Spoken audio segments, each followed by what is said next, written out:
Hey guys, welcome to Through the Bible, verse by verse, a plain and simple study through the entire Bible, book by book, chapter by chapter, and verse by verse. We're currently in Genesis chapter 2. Now, we're talking about the creation of marriage, right? But in reality, it's the creation of woman, which is also equally the creation of marriage. We left off with, remember, saying that God had stated to Adam after commanding him, creating the Garden of Eden, commanding him, what his duties were, and then also giving him the command not to eat from the tree of good and evil. He then says, it is not good. In fact, let me just go back and read it. Here it says, verse 15, the Lord God took the man and placed him in the Garden of Eden to work it and to watch over it. That's his job, right? Let me say this too. Isn't it kind of interesting that when you talk about marriage, fellas, you should have a job. Okay, you should have a job. But I digress. Verse 16: the Lord God commanded the man, you are free to eat from the tree of the garden, but you must not eat from the tree of the knowledge of good and evil, for on the day you eat of it, you will certainly die. So that's his command. Verse 18, the Lord, excuse me, the Lord God said, it is not good for the man to be alone. I will make him a helper at his complement. The idea here, I will make him a helper at his complement. So we're going to get to that later, obviously, down in the verse. But notice he says it first and foremost that man is not to be alone. What is interesting to me, and then later we will see as he creates the woman, we can also even say this, that the woman is not to be alone. Why? Because the woman was created for the man. Now, I'll get to the marriage and stuff later down, probably not in this study, obviously, but when we get to the actual, of course, creating of Eve. The point I want to make from this is, notice he says here that since man is not to be alone. Now we can have a lot of questions. Let me say this, that a lot of our questions, remember, and then I'm going to assume at this point here, that a lot of our questions, or some of our questions, will come from the fact of, remember, after chapter 3, the fall of man. And this is what I mean. If we think about, and I made the statement that time, that man was created to have companionship, and that anything other than companionship would not have been natural, would not have been what God created. So there always would have been something missing, right? And remember, here you see God who had formed man, which means that Adam was formed as a full being, spirit, soul, and body. We then said that God is the one who says that Adam was not to be alone, which means Adam had to have, maybe he didn't know how to answer it himself, right? But he certainly would have,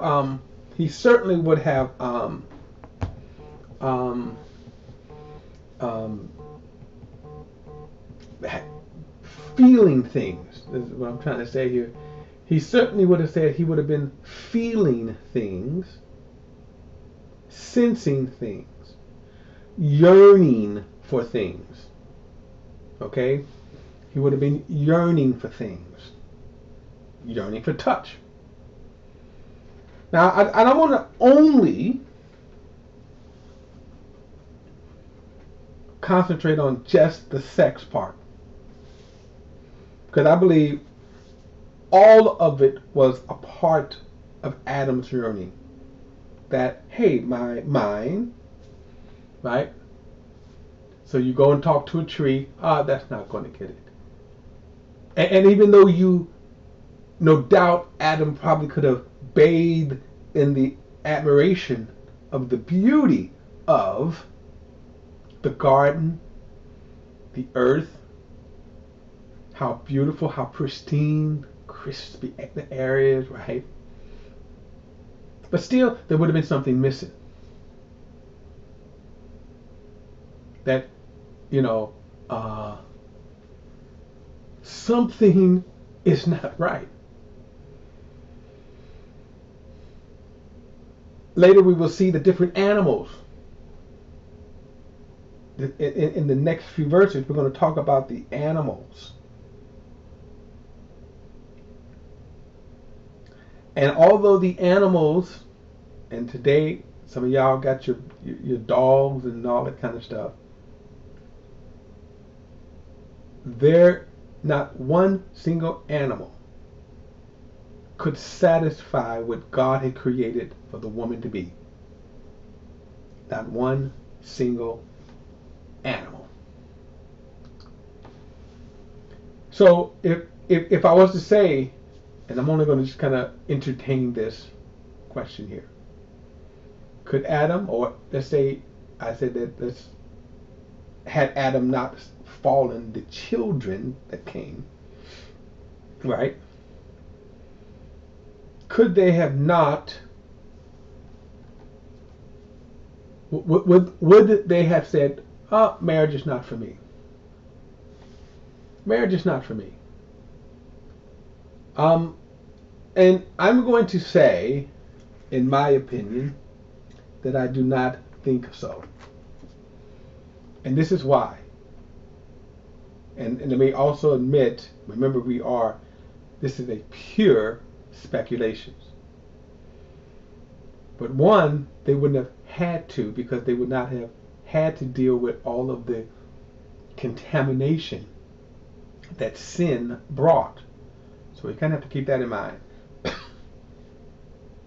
And we have to also understand man would have been living in what God had created. Thus, marriage, that would have been a blessing to the fullness.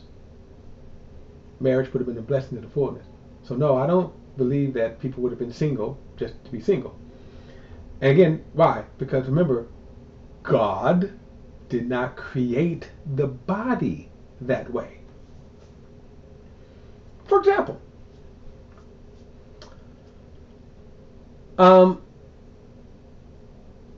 unlike this,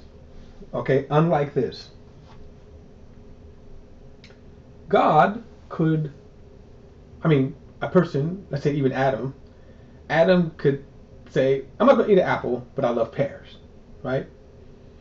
I'm not going to eat red grapes, I'm only going to eat green grapes. In other words, God did not create man's body to only crave certain fruits or even all fruits. So yes, Adam could say, well, if I never eat an apple again, fine. If I never eat, pears again, fine. Right? If I never eat pineapple, whatever, right? But he did create the man for companionship. That was the one thing. He did create the man for companionship. Keep in mind, we're talking before the fall, so everything would have been pure.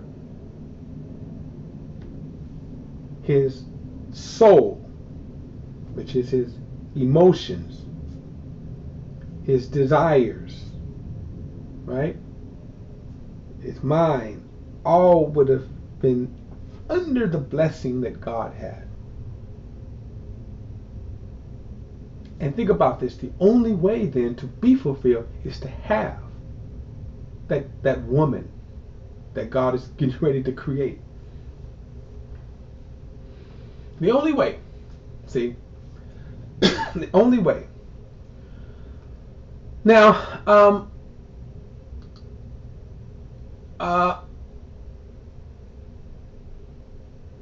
I want to.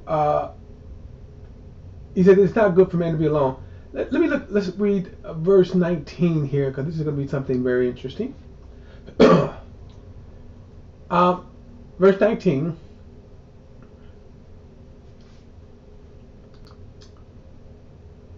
So the Lord God formed out of the ground every wild animal and every bird of the sky, and brought each to the man to see what he would call it.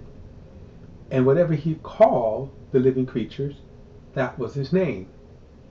The man gave names to all the livestock, to the birds and the sky, and to every wild animal. But for the man, no helper was found as his complement. That's amazing, isn't it, right here? That he says, every first he said it is not good for man to be alone. But then notice this, because this is amazing here. It's not good for man to be alone. But then he says, so then God brings, no, I'm sorry. So the Lord God formed out of the ground every wild animal and every bird of the sky. So again, common ground there for us. We come from the ground, different bodies, different creation. But notice he said, so the Lord God formed out of the ground every wild animal and every bird of the sky. And then he brought to each man to see what he would call it. What's amazing about this is that notice the level of Adam's mind. Notice, whatever he called whatever he called a living creature, that was his name. So the very names we have today probably came from Adam. Okay? Why do we call a crocodile a crocodile? Why do we call an ape an ape? Why do we call whatever, right? Every name came from Adam. But here's the interesting thing. Notice Adam gave all of the names. So we have to stop here and think, first and foremost, the brilliant mind that Adam had, right? The brilliant mind that Adam had. I mean, just think about that for a minute. That the mind that Adam had, that he could name every creature. They tell us right now that we operate only off a certain percentage of our brain. I forget how much. I believe it was maybe 10%. I'm not for sure, but it was very low. In other words, what our brain and the capacity of our brain could operate off of. It is all so interesting to note too what Adam again, all of the things that could have happened during this time here. I mean, if you just stop and think about this, he gives every name to every creature. That there is no restriction to his brain. We don't know. There was the interesting thing about the relationship between the brain, our bodies, the brain, our emotions, and our souls and our spirits. That's kind of interesting. This is what I mean. That in our physical state right now, those of us who are in the land of the living, I kind of told you I was involved in an accident. And in this accident, I don't even remember the accident. And I was hit and lost consciousness. I don't remember. Now, I have to think that somewhere my spirit remembers. And had I died, then I probably would have shifted to a spiritual realm where I would have been cognizant of that spiritual realm. But it is interesting to know that my brain right now is limited to the physical. And that physical, as we exist today, is the cause or the product of sin. Adam didn't have that. That's my point. Adam didn't have that uh, uh, um, um, uh, uh, loss there. He had full functioning. And who knew, had he considered, who knew? Think about what our brains today, when we think about the smartest people today, the Einsteins and all those people whose IQs are way up there, right? Think about right now we're the technology that we are able to produce, go to the moon, things like that. Think what Adam would have done had he not sinned. Think of what man would have been long time ago had Adam not sinned, and then had sin not taken its course. Right? I mean, so we just kind of think about that. Again, we can only speculate. Could there have been life on other planets thousands of years ago had Adam not sinned? Again, it's only a thought. But anyway, but what is amazing that he brings to man every creature. And I want you to keep that in mind. Every creature. Right? And then he says to see what Adam would call it. So God is sitting up there saying, God brings a crocodile. Hey Adam, God stands back. Okay, well, what are you going to call this one? God brings the giraffe. What are you going to call this one? God brings the rhino. What are you going to call this one? God brings the serpent. Now, very interesting. We're going to get into this later. Serpent is a lot different back then. But anyway, what are you going to call it? And then he says, and then Adam gives names to all the livestock, to all the birds, to all the wild animals. So everything we see on this earth right now, Adam gives names to it. The crickets, the grasshoppers, right? All of the things. Adam names these things here. But notice what he says. But for Adam, none was found. So which means is that to me, some of y'all have an inordinate affection for your dogs and your pets, and okay, they cannot be. They were never created to be what a woman is.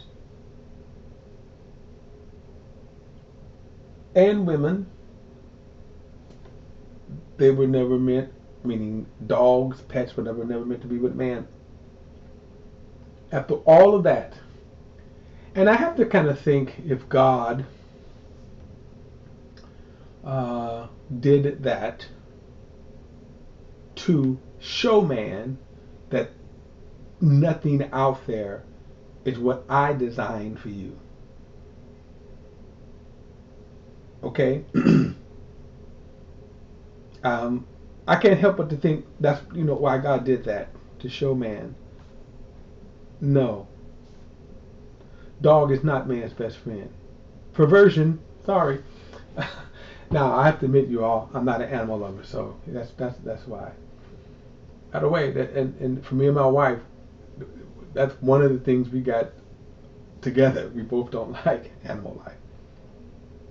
So after all of this now, God makes the statement, it is not good for man to be alone, and then he brings every creature, every crawling thing on the planet, right? And Adam names them, but yet Adam then finds out none of these is a compliment to me. None of these are a compliment to me. All right, guys, going to continue on in the next study.